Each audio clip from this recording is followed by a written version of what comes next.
अरे वाह, इतना साफ और सुंदर झील का पानी। ये पानी मुझे मिल जाए तो मेरी प्यास बुझ जाए। चलो जल्दी से पानी पी लेता हूँ, मुझे तो बहुत जोर की प्यास लगी है। फिर रघु झील के पास पहुंचता है। तभी उसकी नजर एक पेड़ के बगल में पड़े एक घायल हिरन पर पड़ती है। अरे ये तो घायल है, लेकिन मैं क्या करूं? वैसे भी इस जंगली जानवर के लिए मैं अपना वक्त खराब क्यों करूं? मुझे तो बहुत जोर की प्यास लगी है। चलो पहले पानी पी लेता हूं। रघु जैसे ही झील से पानी पीने के लिए हाथ डालता है, तभी अचानक उसके हाथों में पानी की जगह सोने चांदी के सिक्के निकलते हैं। अरे ये क्या, मेरे हाथों में सोना चांदी? ये तो जादुई झील है। आज तो मेरी किस्मत खुल गई। अब मैं अमीर बन जाऊंगा और सारा खजाना अपने घर ले जाऊंगा। तभी अचानक तेज रोशनी फैलती है और रघु उसी झील में समा जाता है। तभी एक रहस्यमयी आवाज आती है। तुमने क्या सोचा था? लालच में इस झील को छुओगे और बच जाओगे।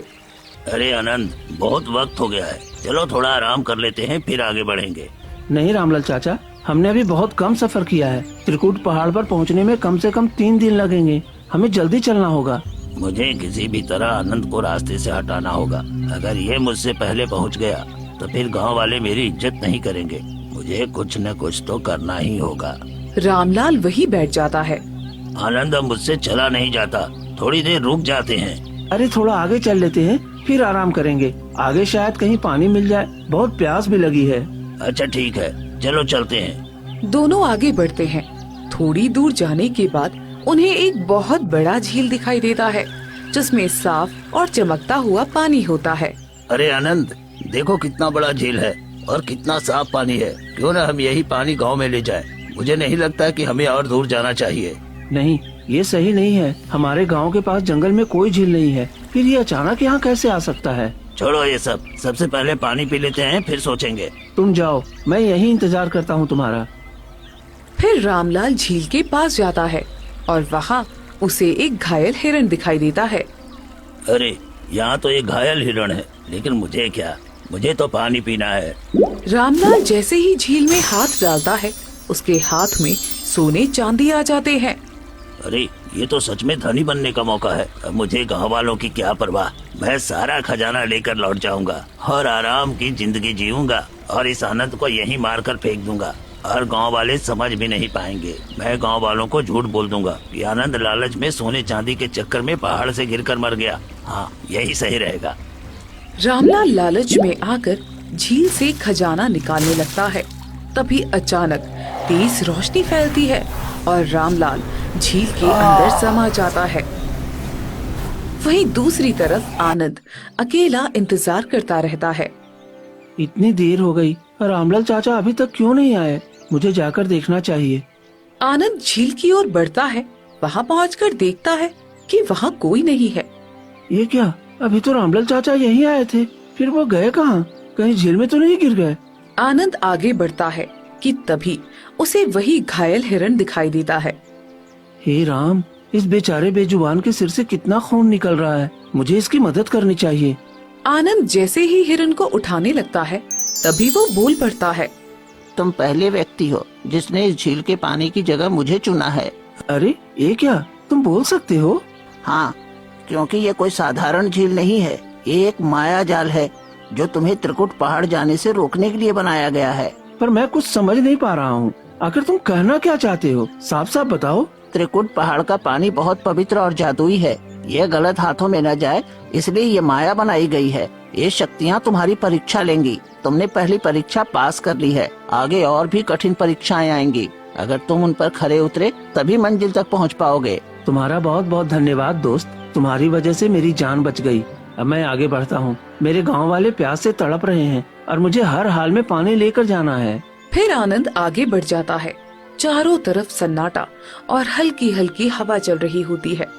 हे भगवान, मुझे सही रास्ता दिखाओ। मेरे गांव वाले मेरी राह देख रहे हैं, मुझे कमजोर मत पड़ने देना।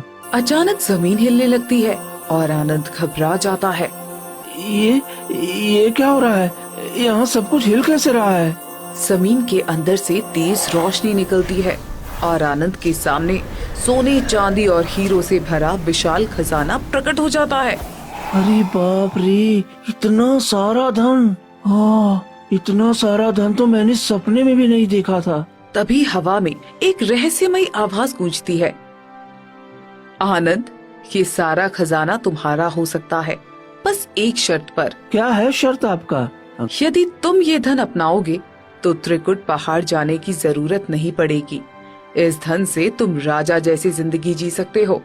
तुम्हारी माँ कभी भूखी नहीं रहेगी, तुम्हें कोई मजदूरी नहीं करनी पड़ेगी। आनंद थोड़ी देर खजाने को देखता है।